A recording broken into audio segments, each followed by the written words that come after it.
दोस्तों एक और म्यूचुअल फंड रिव्यू की वीडियो में आपका हार्दिक स्वागत है।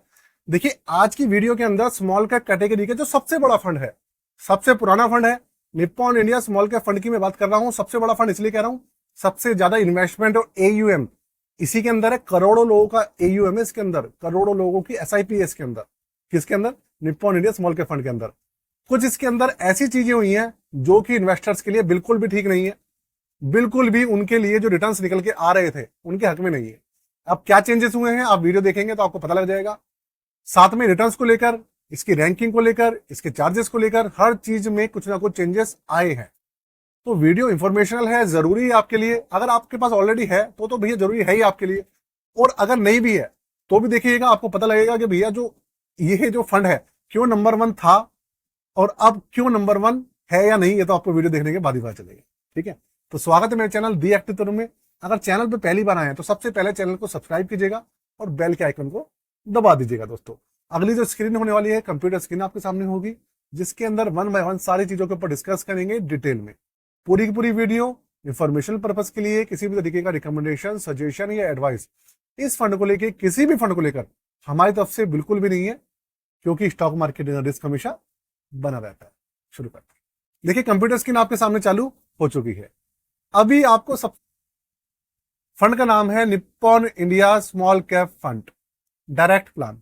और जो सबसे बड़ा आपका जो दिल टूटेगा इसको वो देखकर है भैया इसकी रैंकिंग।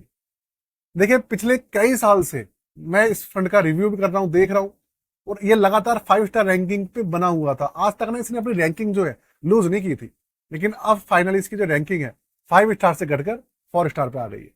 अब रैंकिंग गिरने से इसकी जो ओवरऑल परफॉर्मेंस है उसके ऊपर कैसा इंपैक्ट पड़ा है वो देखने वाली बात है। और साथ में क्या अभी भी एक फायदे का सौदा है या नहीं है, ये आपको पता लगेगा वीडियो देखने के बाद। अब चलते हैं इसके दूसरे डेटा के ऊपर बात करते हैं। देखिए एनएवी जो है इसका वो चल रहा है 191 रुपए 72 पैसे। मतलब आप ये मान लीजिए 192 रुपए इसका एनएवी अभी चल रहा है। अगर हम इसके एनएवी को ट्रैक करें कि भाई इसका एनएवी पहले क्या हाई पे था और अब क्या गिर गया है, वो देखते हैं। तो आपके सामने अभी ये करीबन करीबन आप देख लीजिए 1 साल का डेटा है। इसका जो एनएवी जो था, हाईएस्ट एनएवी जो था इसका, वो था मेरे ख्याल 203 रुपए 84 पैसे। ये देखिए 203 रुपए 84 पैसे 11 दिसंबर 2024 को चल रहा था ये। तो इसका मतलब ये है कि अगर ये फंड अपना टॉप पे आ जाए, मतलब निफ्टी 50 हमारा 26,000 क्रॉस कर जाए, तो ये 203 रुपए 84 पैसे को क्रॉस कर जाना चाहिए। लेकिन अभी कितने पे चल रहा है? अभी चल रहा है 191 रुपए 72 पैसे पे, जो कि काफी कम है, काफी कम है दोस्तों। क्योंकि मैं आपको बता दूं, जो निफ्टी स्मॉल कैप इंडेक्स है हमारा, वो 17,500 पॉइंट्स के आसपास कल था। कल मैंने वीडियो में बनाई थी, कवर भी किया था। आज उससे आज और बढ़ा है, तो आज ज्यादा हो गया होगा। और जो निफ्टी स्मॉल कैप 250 हमारा इंडेक्स है वो 18,600 हाईएस्ट था। तो बहुत जल्दी वो पास चलने वाला है। तो उस तरीके से रिटर्न्स आ नहीं रहे हैं फंड्स के अंदर। इस फंड के अंदर भी रिटर्न उस तरीके से नहीं आ रहे हैं जिस तरीके से इंडेक्स बढ़ रहा है। सबसे बड़ी कमी तो दिक्कत ये चल रही है। अब इसके पीछे कारण क्या है, जो क्या प्रैक्टिकल कारण है उसको खोज देंगे सबसे पहले। तो भाई ये है, रिटर्न्स की देख लेते हैं, रिटर्न्स कैसे रहे हैं। 22.91% रहे हैं 10 साल का रिटर्न। जब से लॉन्च हुआ है 10 साल में करीबन 23% का रिटर्न लगा लीजिए। 7 साल में रहे हैं 23.44% का रिटर्न। 5 साल में रहा है 38.63% का सीएजीआर। 3 साल में 31.74% का सीएजीआर है। 1 साल में भैया सबसे अच्छी बात है, भगवान का शुक्र है कि ये पॉजिटिव है, 1.67% ये पॉजिटिव चल रहा है। और वहीं अगर मैं बंधन स्मॉल कैप फंड की बात करूं तो वो 15% पॉजिटिव चल रहा है 1 साल के अंदर। लेकिन भैया ये हमारा सिर्फ 1.67% पॉजिटिव है। 6 महीने में ये नेगेटिव है 1.36%। चलिए उसको इग्नोर करते हैं। 3 महीने में करीबन 15.5% का पॉजिटिव रिटर्न इसने दिया है, और पिछले 1 महीने में 4% का रिटर्न दिया है। ये इसका डेटा है। ठीक, अब देखते हैं जो इसका पोर्टफोलियो है। पोर्टफोलियो में देखते हैं, थोड़ा सा झांक कर देखते हैं कि क्या कोई प्रैक्टिकल कारण है जो इसके रिटर्न्स निकल कर नहीं आ रहे हैं, या फिर दूसरा कोई कारण है, वो जानते हैं। पोर्टफोलियो में मैं आगे बढ़ूं उससे पहले आपको बता दूं पोर्टफोलियो सर्विसेज के बारे में। पोर्टफोलियो की अगर सर्विसेज आप लेना चाहते हैं, नया पोर्टफोलियो बनवाना है, क्रिएशन कराना है, तो फ्लैट चार्जेस है 999 रुपए। आप व्हाट्सएप नंबर पर कॉन्टेक्ट कर लीजिएगा, जो डिटेल्स लिखी हुई है डिस्क्रिप्शन में वो सेंड कर दीजिएगा। और क्रिएट कराना है तो क्रिएट के लिए डिस्क्रिप्शन में, माफ कीजिएगा, अगर रिव्यू कराना है तो रिव्यू कराने के लिए थोड़ा सा अलग चीजें भेजनी होती है। डिस्क्रिप्शन जाके देख लीजिएगा, सारी इंफॉर्मेशन आपको वहां पर मिल जाएगी। ठीक है, जिसको करवाना हो सिर्फ वही कॉन्टेक्ट करें। टाइम पास के लिए भाई कोई भी प्लीज टाइम वेस्ट ना करें, क्योंकि भैया बहुत टाइम वेस्ट करते हैं हम। बहुत सारे लोग ऐसे आते हैं टाइम वेस्ट करने के लिए, तो प्लीज हाथ जोड़ के निवेदन है, ऐसा मत कीजिएगा। आगे चलता हूँ। तो भैया इसका जो है पोर्टफोलियो देखते हैं। अब आप देखिए इसके अंदर क्या है, करीबन 4%, 4.25% पैसा इन्होंने कैश होल्ड किया हुआ है, और 95.5% पैसा जो है वो है इनका इक्विटी के अंदर। ठीक है, अभी अगर मैं बात करूं इसके अंदर 237 स्टॉक्स हैं अभी टोटल। इस फंड के अंदर 237 स्टॉक्स हैं, जो कि काफी ज्यादा है।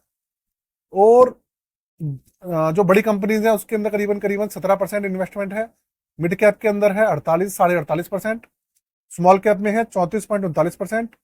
ठीक है, और इसके अंदर टोटल 10 सेक्टर्स हैं आपके सामने। सबसे ज्यादा इन्वेस्टमेंट इनका रखा है करीबन 22.96% है इंडस्ट्रियल में, फिर मटेरियल में 15%, फाइनेंशियल में 14.5% लगा लीजिए, 15% के आसपास ऐसे इन्होंने किया हुआ है। इसके अलावा टॉप होल्डिंग्स आपके सामने नाम आ रहे हैं, नाम ले नहीं सकता, आप देख लीजिए। टॉप बैंक्स हैं, टॉप कंपनीज हैं, वही है, किसी भी तरीके का रिकमेंडेशन नहीं किसी भी चीज को।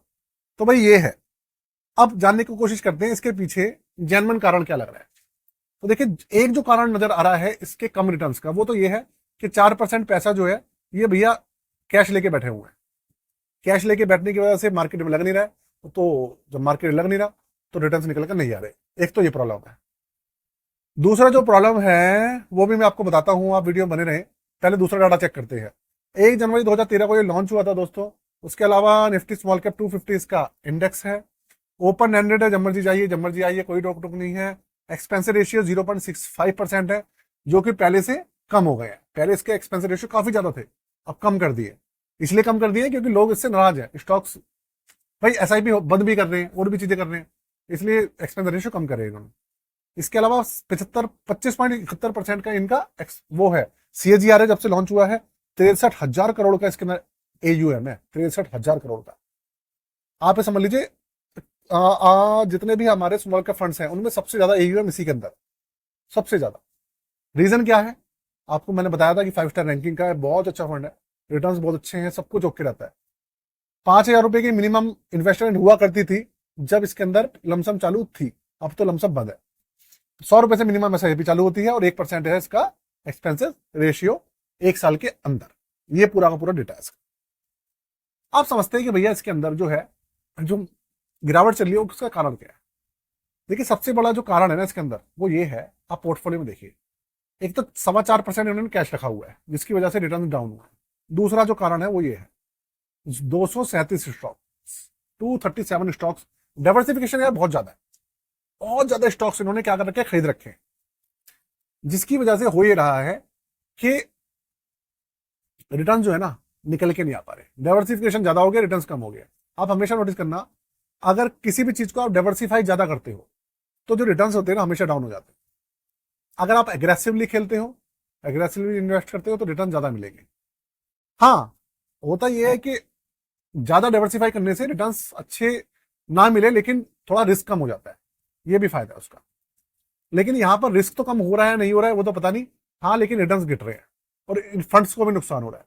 इस वजह से यहां पर प्रॉब्लम आ रही है। और दूसरा जो सबसे बड़ा कारण है, इससे भी बड़ा कारण जो है, जो फंड मैनेजर है अभी इसके अंदर गलत स्टॉक्स को शामिल किया हुआ है। ऐसे स्टॉक शामिल है इसके अंदर जो कि परफॉर्मेंस नहीं दे पा रहे।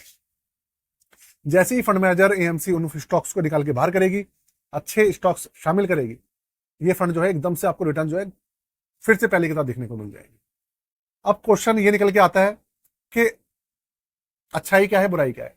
देखिए सबसे पहले मैं बताऊंगा आपको, इस फंड के अंदर बुराई कुछ भी नहीं है, अच्छाई ही अच्छाई है।